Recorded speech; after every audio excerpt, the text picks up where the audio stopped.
A ver, ¿se me oye ahora? Cada día que estoy más ágil. No sé qué me pasa. Bueno, vamos a continuar con el estudio de Marcos. Eh, Vamos a ir viendo características poco a poco. Es un libro especial. Como decíamos al principio, una cosa es el Evangelio y otra cosa son los Evangelios. Es decir, decíamos que el Evangelio es Cristo, es el plan de salvación. Y los Evangelios son cuatro visiones contadas por discípulos, exceptuando Lucas, que no conoció personalmente a Jesús.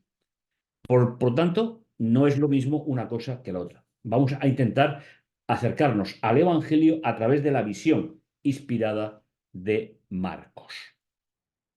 Nos quedábamos la semana pasada justamente en el capítulo 1, versículo 8, y vamos a empezar, como os decía, a poder ver exactamente la idea fundamental con la cual comenzamos en este momento.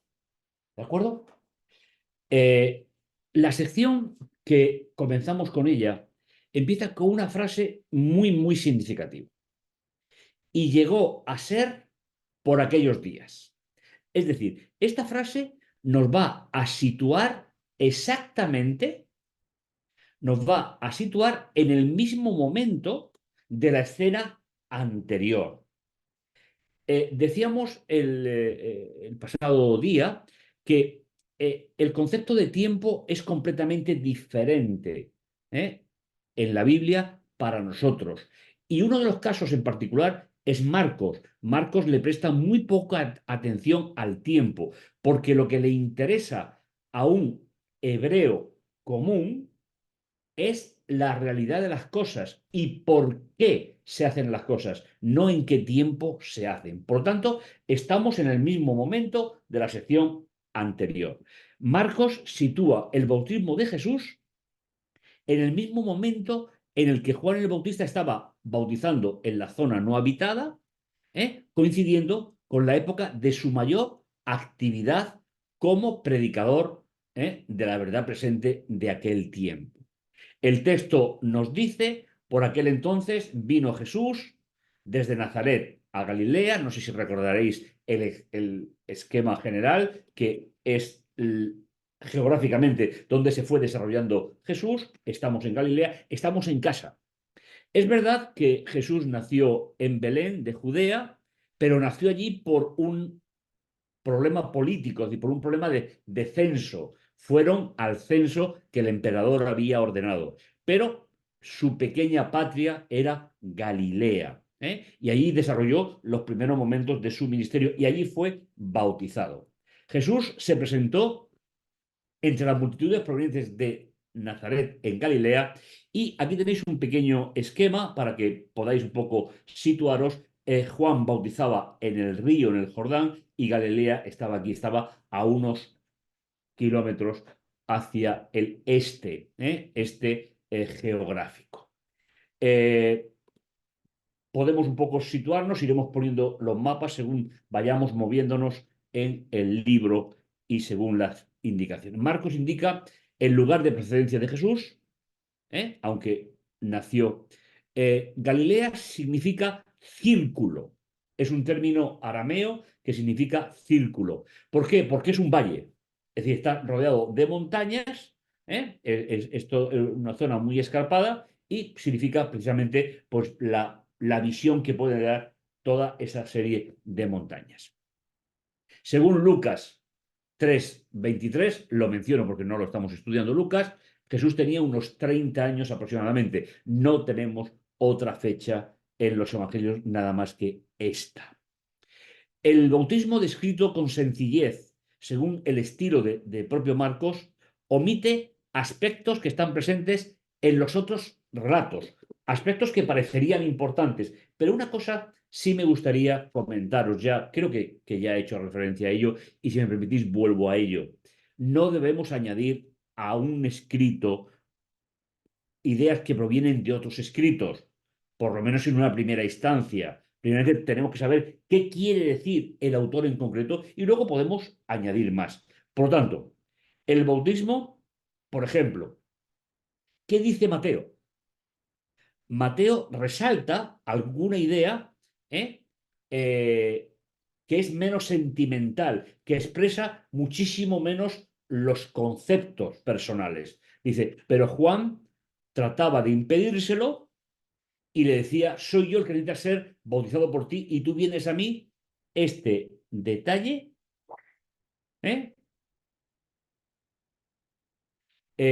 No está citado en Marcos, pero tampoco está citado el de Lucas, por ejemplo. Dijimos que de vez en cuando haríamos una comparación para que podamos ir aprendiendo a leer los evangelios. De ahí la resistencia del bautista para bautizar al Señor, ya que él estaba excluido por cuanto era el santo de Dios. Y eso lo menciona Lucas en la genealogía de Jesús.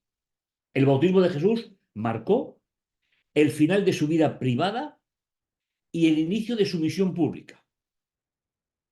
Interesante el dato. Hasta ahora Jesús no tenía un lugar específico, no tenía discípulos, no tenía, es decir, no era considerado como un maestro todavía. Es decir, que vamos a ir introduciéndonos en el cambio que produjo el bautismo, al menos en posición social, que finalmente es lo que nos va a interesar a nosotros. Jesús acudió al bautismo de una manera voluntaria y por su propia determinación. A partir de este momento comienza su misión, caracterizada por una completa dependencia del Padre y una obediencia absoluta a todas las dimensiones de la vida. Jesús desarrolló un ministerio. Es verdad que Marcos no lo menciona, pero sí lo menciona Mateo, basado en tres ideas. Enseñaba, predicaba y sanaba. Y más del 70% del ministerio de Jesús fue la enseñanza. Es decir, la función de maestro, de pedagogo, es superior a las otras dos funciones. La segunda pequeña parte, ya entramos en los versículos 10 y 11, nos dice, y al instante salió del agua y vio que los cielos se rasgaban y que el Espíritu, en forma de paloma, bajó sobre él. Y se oyó una declaración institucional muy, muy importante. Tú eres mi hijo amado. Ahora traduciremos esto de otra manera.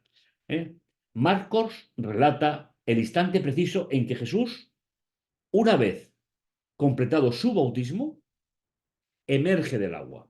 No sé si recordáis que decíamos en el programa anterior que Marcos es muy sensible a los sentimientos. Es especialmente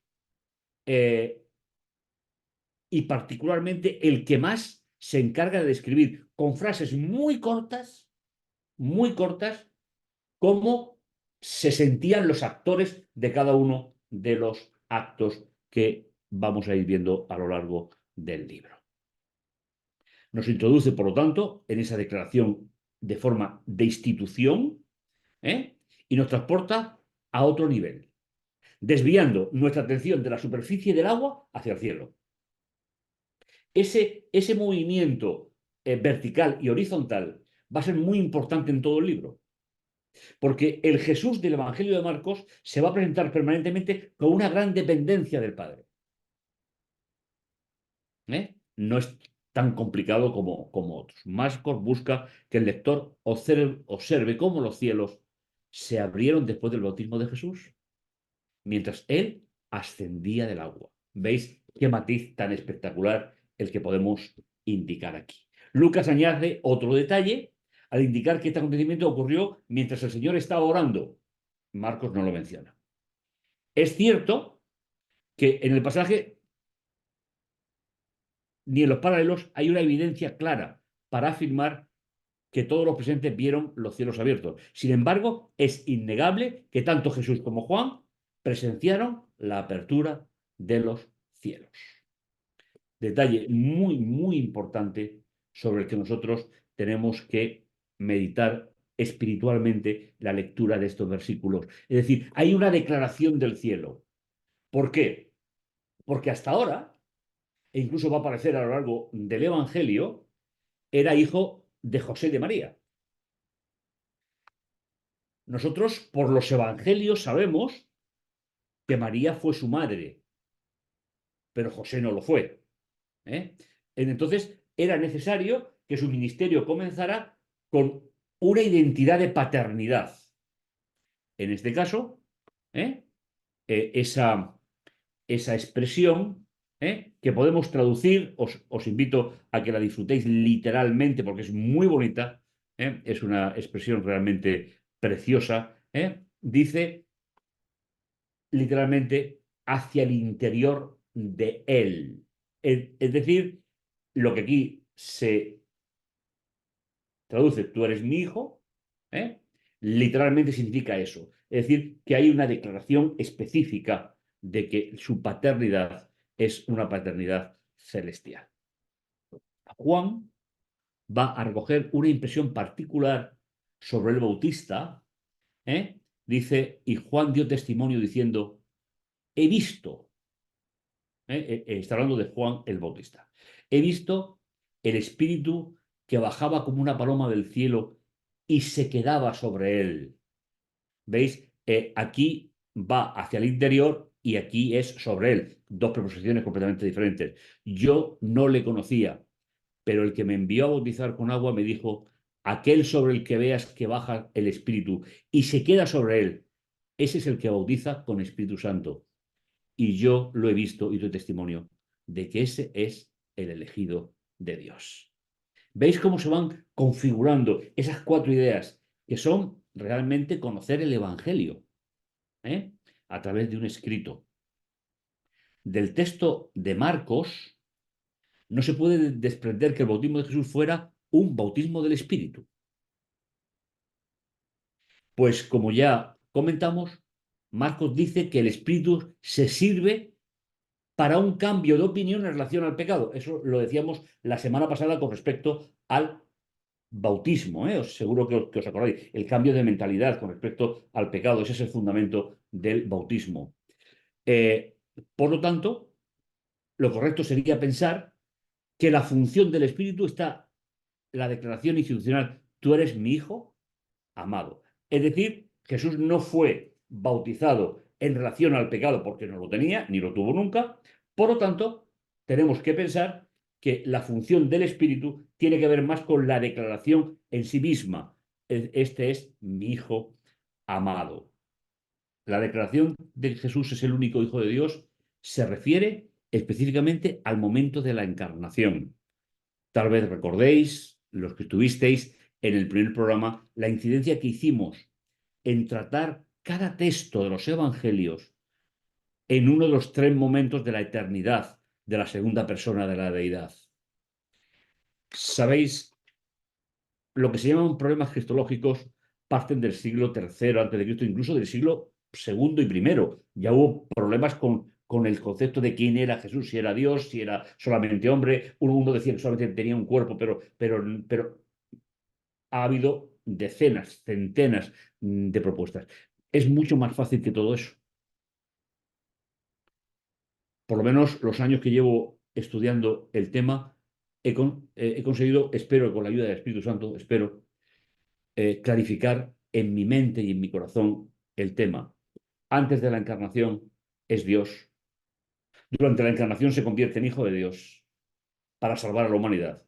Y tras la resurrección vuelve a ser Dios con toda su dimensión y añadiendo lo que el Espíritu de profecía dice que mantendrá las señales de la cruz en su cuerpo. La declaración de Jesús es el Hijo de Dios, se refiere al momento de la encarnación y no implica que lo fuera antes o después de la encarnación. Eso no está implícito en el tema. Es importante citar esta afirmación exclusivamente en el contexto de la encarnación y no en su eternidad. Y eso, como os decía, lo vamos a ir haciendo poco a poco, porque se resuelven muchos problemas cristológicos. Si es que la cristología puede ser un problema, pero bueno, para muchas personas lo es.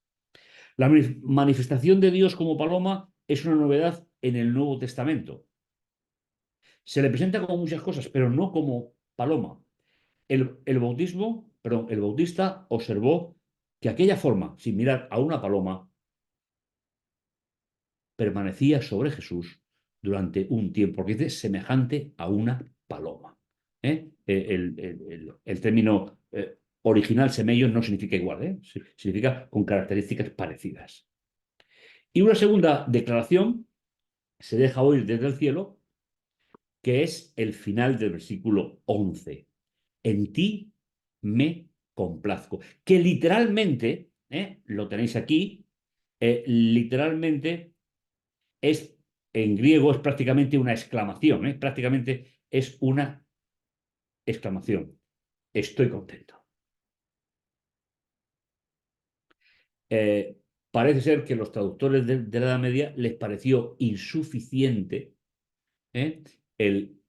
Una expresión tan humana como estoy contento, estoy feliz, porque se ha cumplido un propósito y tradujeron, como hemos visto en el texto, y tradujeron por me complazco. Pero, repito, la literalidad del término que tenéis aquí es estoy contento, estoy feliz. Se ha cumplido el proyecto hasta ese momento. Da comienzo el desarrollo del plan eterno de la salvación. Por lo tanto, mis hermanos, el bautismo de Jesús tenemos que verlo no como una necesidad, ni como un cambio de perspectiva con respecto al pecado, sino como el momento de la declaración institucional con la cual se declara que es hijo de Dios. Una necesidad importante para los lectores primeros del Evangelio de Marcos. Finalmente recordáis que eran romanos, con lo cual una formación religiosa prácticamente nula. Es verdad que había una centuria que estaba en Palestina, en Jerusalén, pero finalmente eran invasores y aunque hubo soldados que aceptaron a Jesús y centuriones, pero no fue la mayoría. Con lo cual, desde el cielo se está contento porque el plan de salvación había comenzado. A veces merece la pena introducirnos en traducciones mucho más literales, simplemente para que nos den matices que nos puedan permitir sentirnos agradecidos a Dios por mantener un escrito donde las cosas no cambian, no mudan con el tiempo, sino que aprendemos lo que pensaban los autores. Este término, por ejemplo, no es empleado por otros evangelistas. Muy bien, nos introducimos ya en la segunda parte de la estructura general y empezamos otra sección. Ya tenemos a Jesús bautizado y el comienzo de su ministerio. ¿Y cuál es el siguiente paso?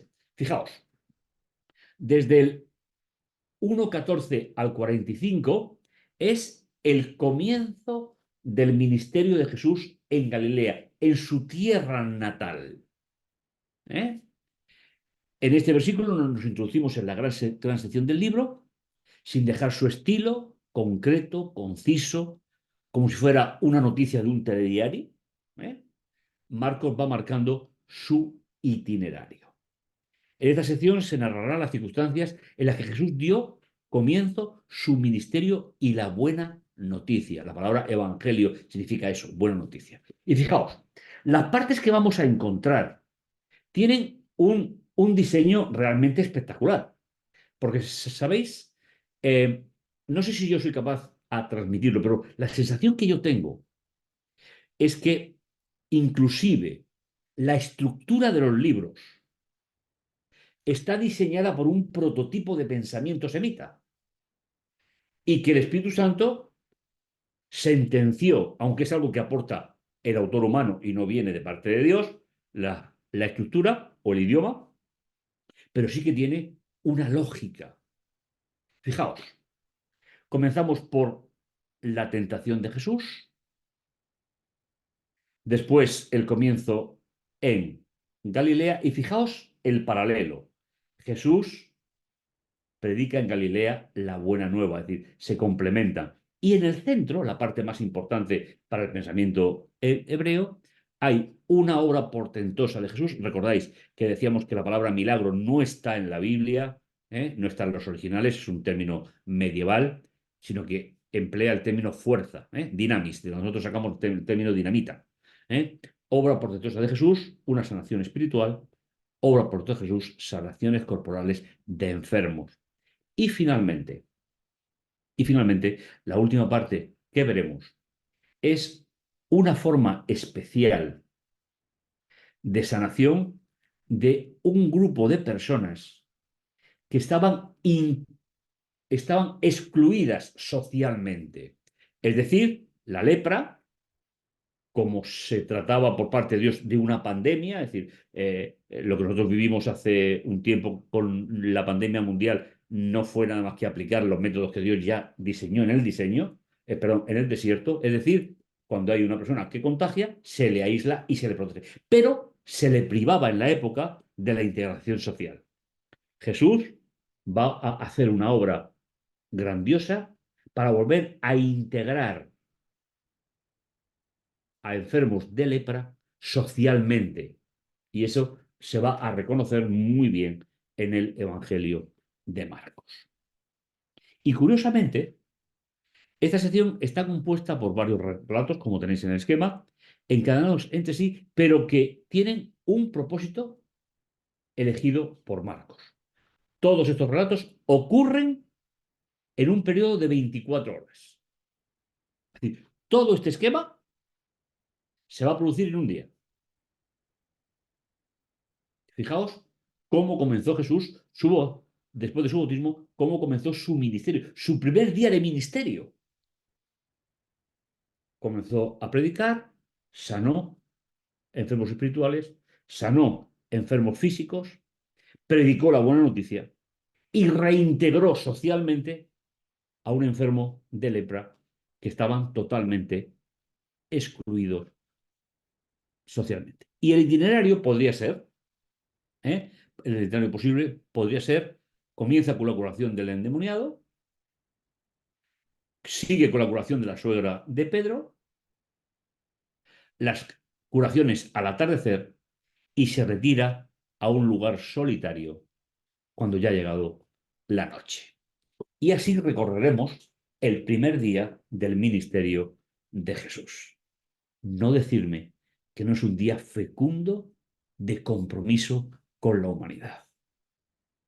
¿Sabéis? Todas las obras que Jesús hizo grandiosas. Y esto es algo que tendremos que estudiar y meditar en el libro. ¿Sabéis? Nunca se realizará en el ministerio de Jesús. Por tanto, no puede ser recogido por los evangelios ningún milagro para favorecer a una persona. Eso no existe en la Biblia. Cualquier obra poderosa de Jesús es para anunciar el evangelio y el reino de Dios que se aproxima.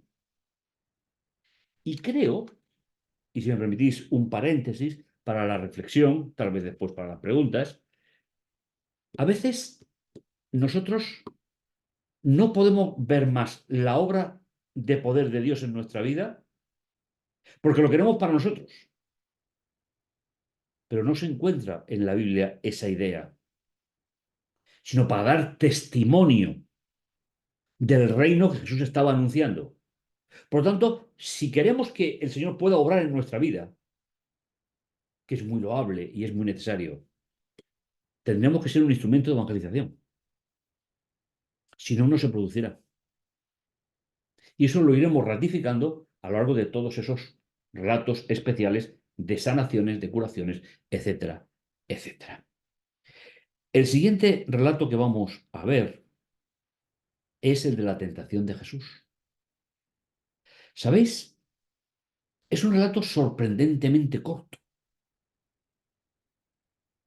Con lo cual, cada detalle, cada frase, tiene su importancia. Si comparamos con Marcos, lo comparamos con Mateo o lo comparamos con Lucas, fijaos, Mateo le dedica 11 versículos. Lucas, del 1 al 13. Sin embargo, en Marcos son solamente 2 versículos, con lo cual nos da una información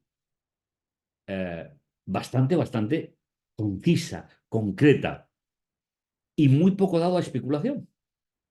Y eso es lo que vamos a pasar los próximos minutos disfrutando de esta experiencia de Jesús. Después de pasar esos primeros momentos, ¿eh? Comienza su primer planteamiento.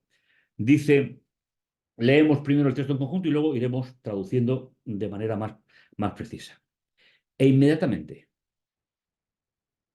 fijaos, ahora veremos inmediatamente la importancia que tiene. El Espíritu lo empujó al desierto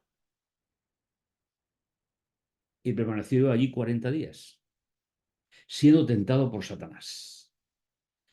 Es muy curioso, es verdad que no es único, pero es muy curioso que se siga en el idioma que se escriben los evangelios y los escritos del Nuevo Testamento que se escriben en griego. Es muy curioso que se translitere la palabra Satanás. La palabra Satanás es un hebraísmo, es hebreo, no estaría en el griego del Nuevo Testamento. Y significa el acusador. Por lo tanto, ¿cómo traduciríamos esto en una primera instancia? Siendo tentado por el que acusa. Es verdad que lo sencillo y escueto de esta tentación no nos permite desarrollar el concepto de Satanás, pero en Mateo sí y en Lucas también. Estaba entre los animales del campo y los ángeles le servían. No vamos a entrar mucho en este último tema, requeriría mucho tiempo, pero escucho y me preocupa que a veces se le dan ministerios a los ángeles que no están aprobados en la Biblia. Los ángeles solo son servidores enviados por el Padre, pero no tienen autonomía fuera del proyecto de Dios. No son autónomos. Cosa que la teología de la época sí creía que eran autónomos. Hay libros enteros en el judaísmo donde hablan de esos ángeles majestuosos. No. Aquí, fijaos, una simple frase. Y los ángeles le servían. Servidores. Repito, me preocupa a veces, y disculpadme, es una opinión personal, esa angelología que desarrollamos dándole a los ángeles funciones que la Biblia no le otorga. Pero bueno, nos quedamos con esta idea aquí. El inicio del versículo 12 acorta el tiempo con el relato anterior. Es decir, justamente, y lo vamos a ver ahora, ¿en qué momento comienza esta escena? Particularmente, fijaos, situándonos aún en la época de Juan el Bautista, remontándonos hacia atrás, con el telón de fondo y muy próximo al momento de su bautismo. Juan mostrará un fenómeno objetivo, no una ilusión. Y él dirá literalmente, el Espíritu, fijaos, traducción palabra por palabra. Esta es mía. El Espíritu está lanzando de dentro hacia afuera, es decir, del agua hacia el interior del desierto. Es una frase que me gustaría volver a leeros, porque es justamente cuando Jesús está todavía en el agua. El Espíritu lo impulsa hacia afuera del agua para introducirlo en el desierto. ¿Veis que no hay tiempo? Y había algunos kilómetros. Sin embargo, ¿qué es lo importante? Lo importante es cómo piensa Marcos, cómo va entrelazando las historias, porque esto son historias, no son invenciones. Por tanto, El texto dice literalmente, aquí hemos traducido por inmediatamente, pero todavía podemos matizarlo más. El Espíritu está lanzando hacia de dentro hacia afuera del agua y lo lanza hacia el interior del desierto. ¿Veis? Intensidades, relaciones. ¿Eh? El siguiente paso es la tentación de Jesús en el desierto. En el texto notamos el uso de la cifra 40. ¿Eh? Se menciona. Eh, y esta es una cifra que tenemos que comentar, porque es muy importante en la Biblia. No sé cuántas veces os podéis acordar ahora del número 40 o del número 4, 4 o múltiplos. Pero, por ejemplo, hay algunos detalles importantes relacionados con el 4. ¿Eh? Y vamos a intentar verlos un poquito para que podamos situar exactamente qué se quiere decir al utilizar esta cifra. En el texto notamos, vuelvo a leer, el uso de la cifra 40, que tenía un significado particular en el contexto hebreo. El número 4 representa lo terrenal, que afecta al mundo de los humanos. Y se utiliza para expresar a través de ese número y sus múltiplos el máximo periodo de dificultad.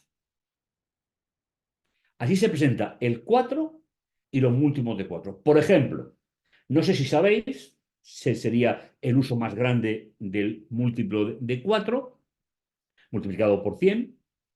El periodo que transcurre entre el último profeta del Antiguo Testamento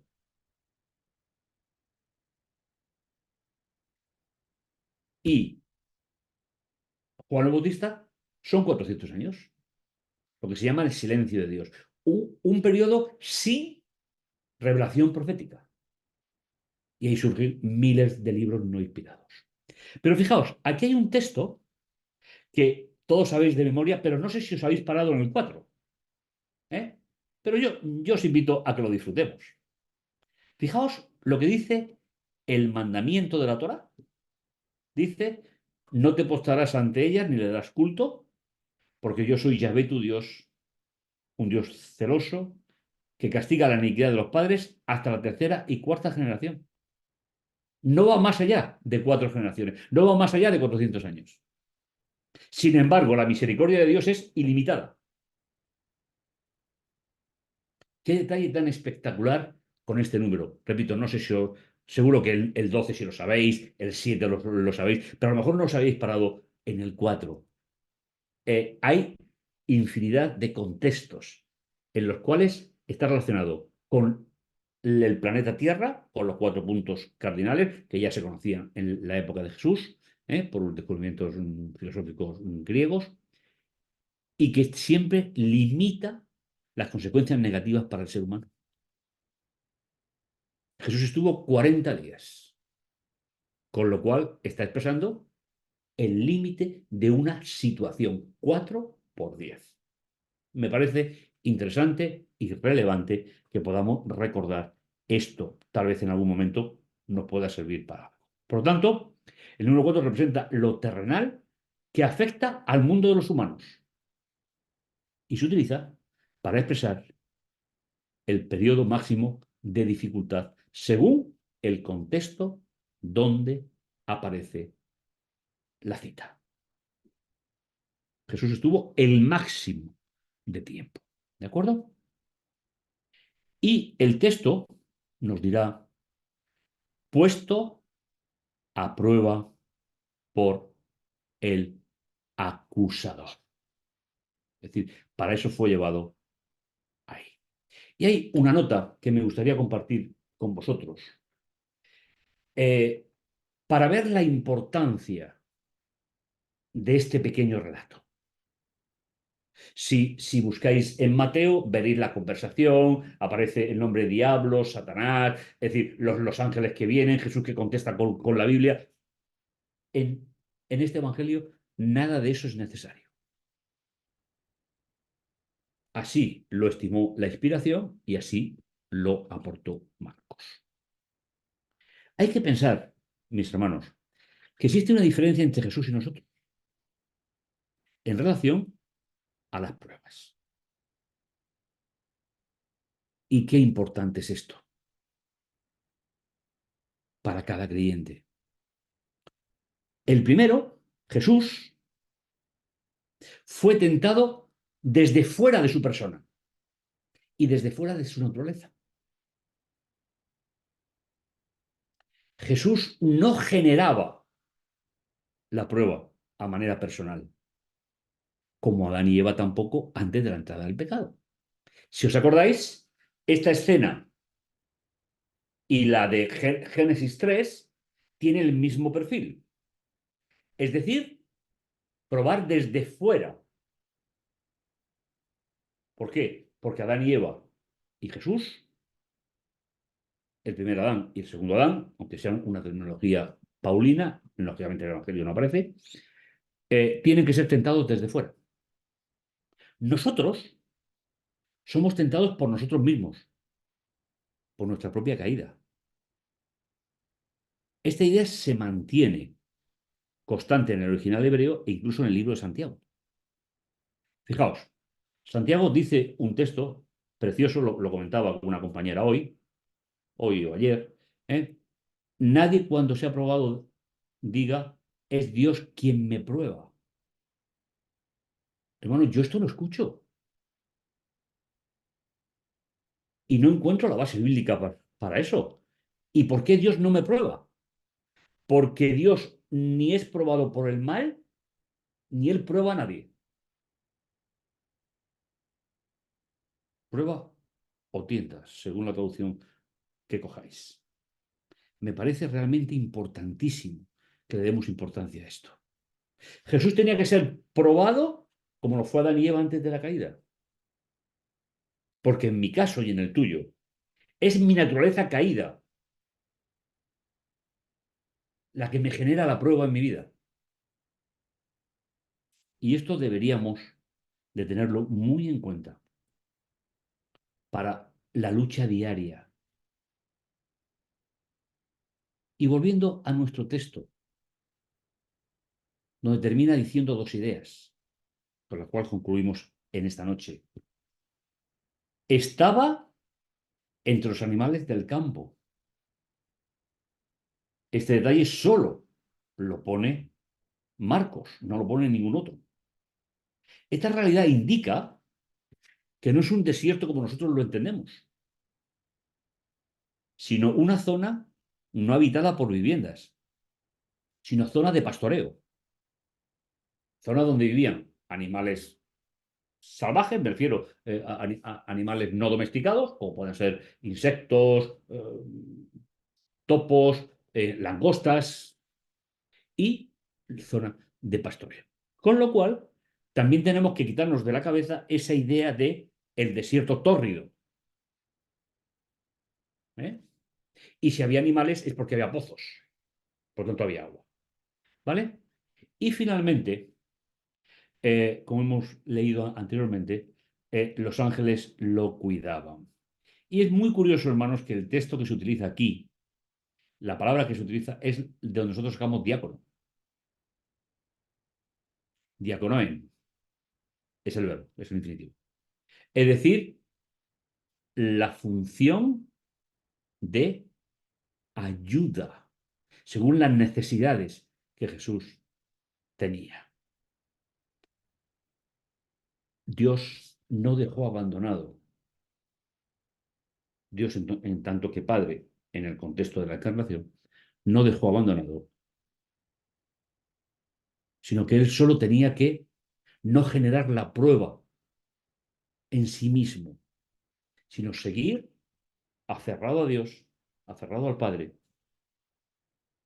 para no dar cabida a la prueba y, por tanto, la cabida al pecado, que finalmente es la consecuencia siempre cuando se acepta una prueba. Me parece que estos dos relatos que hemos visto esta noche siguen siendo espectaculares para nuestro entendimiento de nuestra formación religiosa Y yo de nuevo os digo de todo corazón, cuánto le agradezco al Señor la oportunidad de poder comprender para mi vida diaria, poder comprender estos matices que me ayuden a ver realmente lo que Jesús hizo por mí. Y te invito a que dedicando tiempo necesario puedas ver qué es lo que Dios está haciendo por ti cada día. Jesús venció donde yo no puedo vencer. Y el plan de salvación comenzó con su bautismo y terminará, como veremos con alguna de las promesas que aparecen en el libro, con el regreso de Jesús. Importante, importante para nosotros. Y si os parece, que podamos disfrutar de este conocimiento, de esta palabra de Dios, que nos ayude a entender mejor el Evangelio para nuestra vida. Que el Señor os bendiga, que tengáis una buena noche y seguimos hacia adelante.